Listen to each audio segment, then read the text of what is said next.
ऐसे सफर बहुत कम होते हैं जिनकी मंजिल होती है लेकिन वापसी नहीं। आज की कहानी आपको ऐसे ही खौफनाक सफर से गुजारेगी। एक ऐसा सफर जिसे आप भूलना चाहेंगे पर भूल नहीं पाएंगे। अरिहल गांव में आधी रात का समय था। चारों तरफ बर्फ की बूंदें गिर रही थीं। यतिन अपने कमरे में कहानी लिख रहा था। तभी उसकी नजर सड़क पर पड़ी। वहां एक बस आकर रुक गई थी। घड़ी में 8:29 AM हो रहे थे। इस वक्त बस का आना बेहद अजीब था, क्योंकि 10 बजे बाद इस इलाके में कोई बस नहीं आती। यतिन इस बारे में सोच रहा था। तभी बस धीरे से वहां से निकल गई। बस के जाते ही उसके दिल में भारीपन उतर गया। एक बेचैनी उसे घेरने लगी। वह काम छोड़कर सोने चला गया। सुबह 7 बजे वह जॉगिंग के लिए निकला। बाहर उसने बहुत सारे कौवे देखे। उसके इलाके में आज तक एक भी कौवा नहीं दिखा था। यह बात उसे और अजीब लगी। तभी वह अंकल से मिला।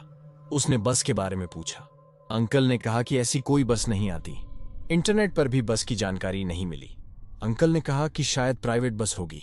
यतिन वापस घर चला गया। वह किताब पढ़ते पढ़ते रात में बदल गया और फिर वही बस फिर से उसके घर के आगे रुकी। फिर घड़ी में 1 सीसी थे, लेकिन आज बस के शीशों पर खून लगा था। खून देखकर यतिन डर गया।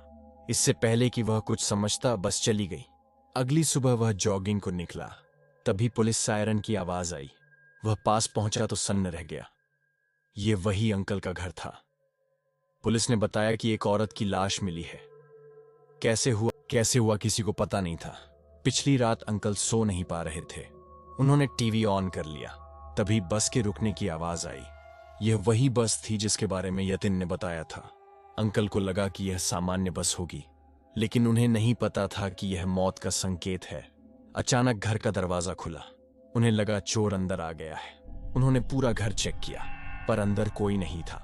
तभी शीशे टूटने की आवाज आई। वह बेडरूम की ओर भागे।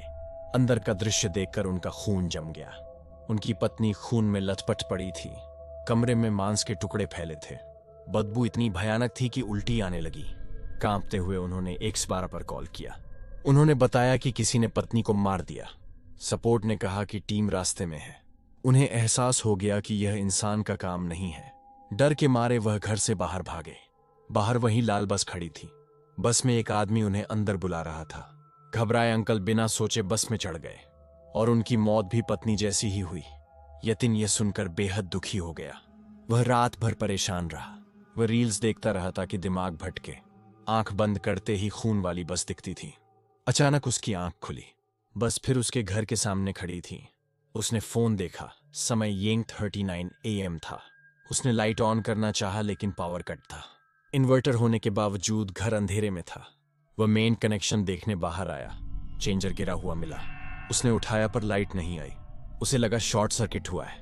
उसने 112 पर कॉल किया। उसने कहा कि बस में कोई अपना सिर मार रहा है। उसने पुलिस से मदद मांगी। सपोर्ट ने कहा कि टीम आ रही है। यतिन बस की ओर दौड़ा। दरवाजा खुल गया।